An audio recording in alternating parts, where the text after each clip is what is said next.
Young and old, male and female arrived for Friday prayers. Unlike in recent weeks, there was no age or gender restriction for worshippers going to the Aqsa Mosque compound and no police checkpoints to navigate.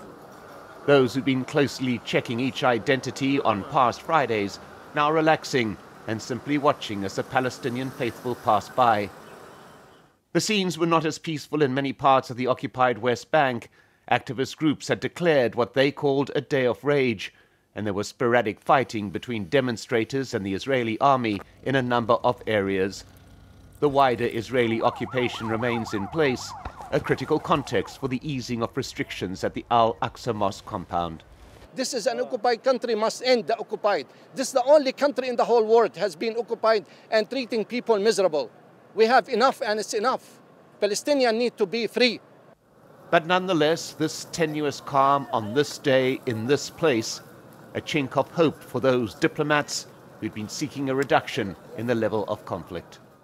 We asked the Israeli Prime Minister's office whether there's any connection between the lifting of these restrictions and the meeting Benjamin Netanyahu had with the US Secretary of State.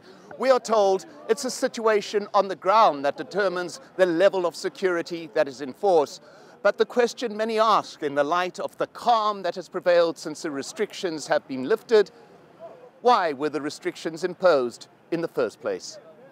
Mike Hanna, Al Jazeera, in occupied East Jerusalem.